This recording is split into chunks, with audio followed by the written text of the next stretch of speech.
Hey ladies, how are you? I am enjoying the most fabulous studio that ever existed. I have the entire garage to myself. Like, it is completely a revamped garage with walls, insulation, its own heat and air system, a painted floor, and garage doors that open and close, giving me the opportunity on gorgeous days to have the outside inside. It is the best ever. It's a little containing, right, on days that are not quite as gorgeous, but on the days that are nice to be able to open it up and have the outside inside, I love it. So I'm sharing my outside with you today because you are here and I am here. We are digging into our recording series. This week, our recording series is on self-leadership. Now is the time, right? It is January. We're looking ahead to an entire year. It is absolutely the time to dig in to lead yourself. And a reminder, we talked about the definition of self-leadership, and that is leading yourself to a specific place, plan, purpose, or people. And so that's what we're going to dig into. So we talked yesterday about self-awareness and and how essential it is to know who you are, right? You want to lead yourself. Who are you, right? What are your behaviors? What's your personality? What works? What doesn't work? You need to know who you are in order to lead yourself forward. What circumstances have you already been through to not go back through, right? What relationships are in your life that are good, strong, positive, encouraging relationships that can pour into you and help lead you forward? You need to know all these aspects of your life, and then you can lead yourself with a couple of more aspects, and that's what we're going to get to today. We're going to get to the second part of this series, and that is self-discipline, or if you will, self-control. Hand in hand, same thing, self-discipline, self-control. And so that's where we're going to start today. So the first thing you need to know when we're talking about self-discipline is it is an impact that you have within your own world. Most of the time, self-discipline does not impact others per se. It truly is an impact in your own world. And that's what we're going to dig into. So how is your self-discipline, your self-control? How do you feel it is, right? Most people here who answer this question are one side or the other. Like, if you're saying, oh yeah, I totally have self-control, that means right this second, you feel really confident in things that are in your life. But that doesn't mean that there's not someplace that you're not as disciplined in, okay? But you feel pretty good about it.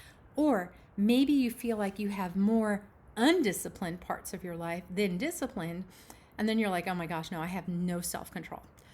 Rarely does anybody fall fully in one side or the other. Not impossible, but it just doesn't happen nearly as often as you would think it would.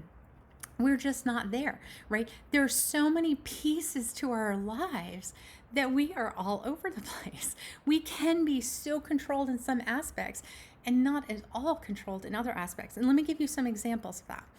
When you think of your life, right, you're just thinking of a big picture. Let's break it down a little bit. Okay, let's talk about your health. Do you have self-discipline in your health? You're like, what does that even mean? Okay, let's break it down a little bit more. How's your eating? Do you feel really good about your eating habits? Like, do you have regrets about your eating habits? How do you feel there? Do you feel like you have discipline and control in your eating? Or your exercise, right? Maybe you're an extreme exercise person and maybe your focus is like too much in there. Or maybe you like wish every day, gosh, I planned on exercising, but I didn't, right? Where do you fall in there? Or medication. Medication's kind of, they're like, what does that even mean? I'm prescribed medicine, I take my medicine. How often might you forget to take your medicine? Like, you may be on medicine for a lifetime for any various reasons. Maybe you take blood pressure medicine, maybe you take thyroid medication. I mean, there's a billion types of medication that you could take, right? What is it that you might forget sometimes? Like, I take medication every night I go to bed. I take some hormone supplements, progesterone, estrogen, stuff like that, and then my allergy medicine every night before I go to bed. And I would say once a month, I'll forget. I'll just climb into bed and be like the next day, oh, totally forgot to take my meds last night. Okay, but those are not life-threatening meds, right? There are other ones, blood pressure medicine, that could be a big deal. So are you disciplined in your medication? How about sleep? Like you all know, I have no control over my sleep, right? I am up, I'm down. The last couple of nights, I was up at 1 in the morning. I mean, I went to bed at 7:45, but I was still up at 1 in the morning. Last night, I went to bed at 7:45 because I was so tired from being up at 1 in the morning. Slept till 2 something this morning. I mean, I don't have any control over my sleep. But this is what I do to put my effort in, to have some discipline in my sleep. I go to bed by a certain time. And the other side of it is when I'm awake, I don't stay in bed like tossing and turning, wishing I'd fall back asleep. I just get up and I just start doing. And if I'm tired, I go back to bed. So it took me a long time to grasp those two disciplines. And I have felt better doing that than not doing that. And I have seen changes in my sleep, even if my sleep is still more erratic than the average person. So how's your discipline in your health? How about your goals? Like maybe you've got some real intense goals. Maybe you're trying to pay off debt. Maybe you're trying to build your own home. Maybe you have career goals. Maybe you've got personal goals. Maybe you're trying to find a spouse or to have children, right? You've got some goals. How disciplined, and you can have a plan. As I get to this, even though you're talking about people, remember what I said, leading yourself to a specific place, purpose, plan, or people. So that sounds weird as I get through this about talking about children and a spouse, but hang on. But do you have a plan for your goals, or do you just have them, right? Do you just be like, oh, I'd like to have this, but there's no plan? Well, if you like to win the lottery, you have to buy a ticket to win the lottery. And I use that example because I guess there's a massive lottery thing going on right now. I didn't buy a ticket. I'm not going to win. But if I wanted to win, right, I can't just say, oh, I'm going to win the lottery. No, there's no plan in place to win the lottery. I can't just make the statement and expect it to happen. Well, that's the same thing with goals, right? There's got to be a plan, and there's got to be discipline to the plan. There's got to be follow through. And here's the big thing. You got to get started. Just having a plan, not enough. You actually have to get started and do that plan. I've got this little leaf, the downside to having the garage door open, this little leaf that's just skirting across the floor there. You have to have a plan to reach your goals. So how disciplined are you? 1, in planning. 2, in follow through. 3, in actually getting started. That's key. How is your discipline? How is your control there? How about talking about self-discipline? Like in terms of like growth, personal development, how are you disciplined there? Do you I read self-help books every week. I watch you, Michelle, in the Intentionally Designed Life every Tuesday, Wednesday, and Thursday. I mean, what does that look like for you? Are you disciplined? Are you consistent? Are you doing the work? Are you controlled in what you're doing? Or are you wishy-washy? Are you hesitant? Do you just kind of not do, and you're just kind of waiting, right? That's where we talk about this self-discipline and self-control. And if the reason that self-discipline and self-control is key is because we won't get anywhere without it, right? We can't lead ourselves without practicing self-discipline, self-control. So am I hitting on some specific issues for you? Like if I go back to the health, can I have a bunch of people raise their hands? Maybe when I talk about goals, like, oh yeah, I've got dreams, but I'm obviously not doing anything to get there, right? Am I hitting upon something for you? I smile because I know I am for somebody, because it's true for all of us at one time or another. I was a person with no organization in my home. Do you see those bookshelves behind me? That's my life now, slightly OCD. But I was the type of person, I had no organization in my home, no structure at all. It wasn't even a clean home. I mean, it wasn't dirty, but it was cluttered all the time. There was stuff everywhere. Not like hoarding, but I just didn't pick up. I just didn't clean up. And I didn't teach that to my girls as they were real young. And it came to a point where I was like, I need to change this. Like, this isn't what I want. This doesn't make me happy. It didn't make my husband happy. And I was like, I need to change that. I didn't have any examples of that until into my late teen years. And honestly, patterns were already in place, right? Who changes anything when you're a teenager like that? not me. So it was about 20 years ago that I decided it was time to change. I just couldn't stay that way anymore because it was making me insane. And I wanted to be different. I wanted to have a home that, we were military, people were in and out of house all the time. I wanted to have a home that I would be like welcoming people in, not like shamed to have people over. Not that I think everybody cares, but I cared, and that's what mattered. And it required me to change, right? I had to bust the mold that I had already set forth. All right. I worked hard at it. I failed a lot, right? But I kept going anyhow. And I kept working at it until you get what's back there. And that's my life now. Like, I pushed myself to that OCD side. But it was hard work. And I had to take it every minute by every minute and work through it, right? You don't wake up at the beginning of your day and be like, oh, everything's organized. Nobody breathe. Right? Don't touch anything. I was homeschooling 3 kids. That wasn't going to happen. And 20 years ago, I had a 2-year-old.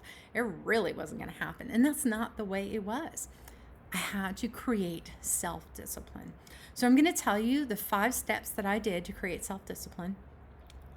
This works. It's hard, but it works if you stick with it. So step 1, know your weakness. What does that mean, right?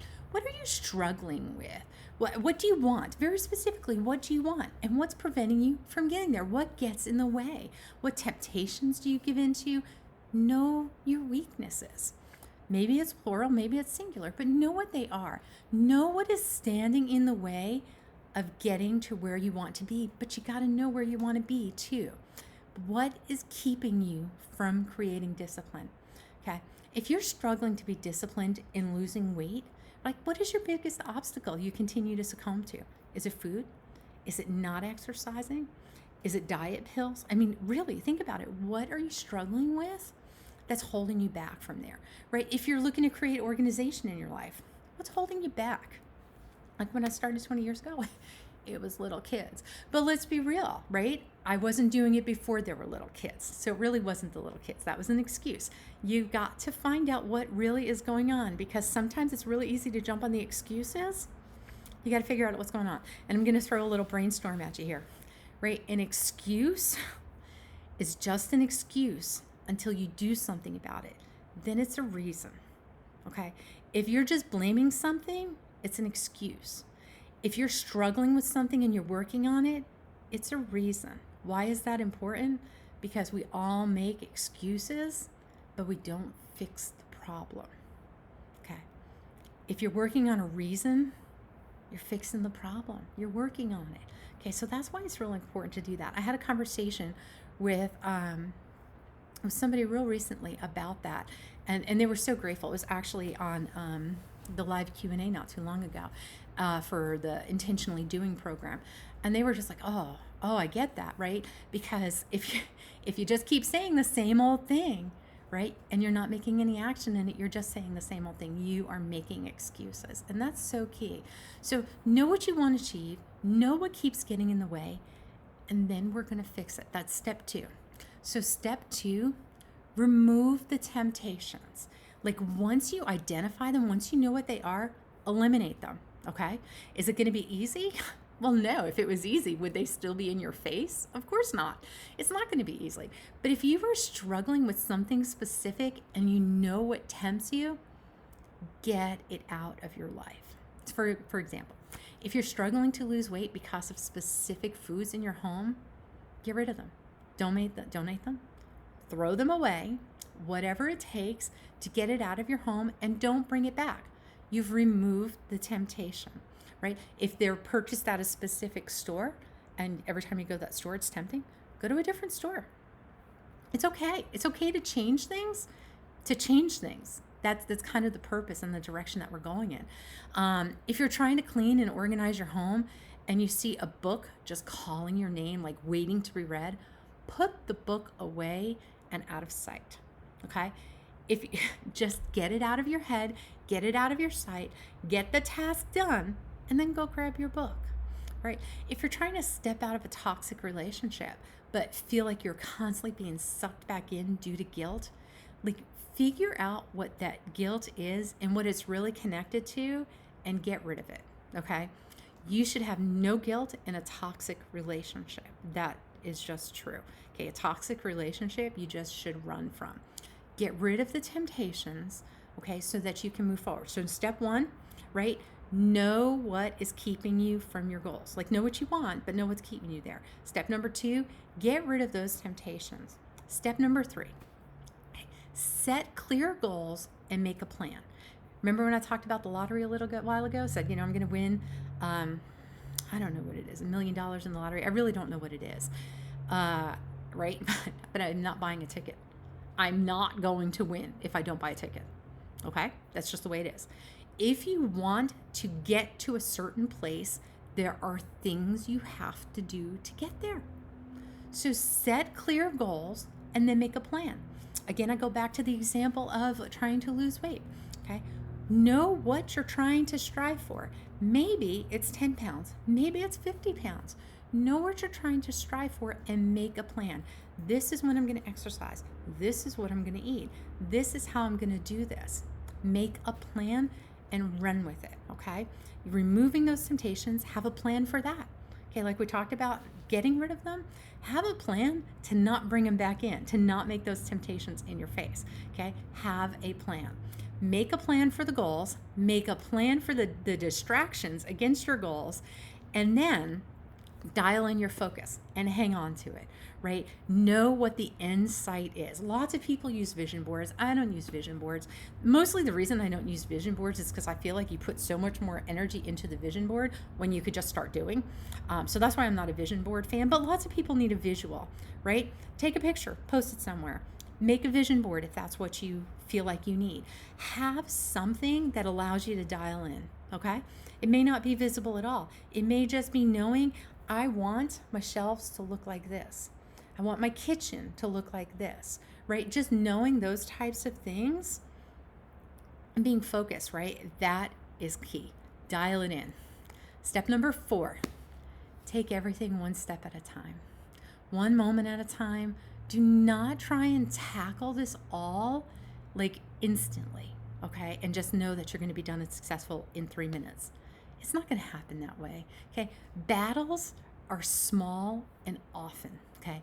But it is the battles that win the war, okay? The war is not won in a single battle, right? It's one day at a time, one step at a time, one moment at a time, and what it is you need to do right now. Think about the right nows and not the tomorrows. All right. If you are really struggling, like you want to lose 10 pounds and you are really struggling to lose that first pound, think about that first pound. Don't think about the 10. Okay. What can you do right now to lose that first pound? You want to talk about organization and what's called cleaning up the clutter around you. What can you do? Pick one task, or maybe it's like, I'm just going to clean up books today. Clean up books that day and don't worry about the rest of the stuff. Okay, take things a step at a time. You are not going to master self-discipline instantly. It is practice because honestly, that's what self-discipline is. It is a lifetime, a long haul process, right? That is what's carrying you through. And it's that self-discipline that brings self-discipline.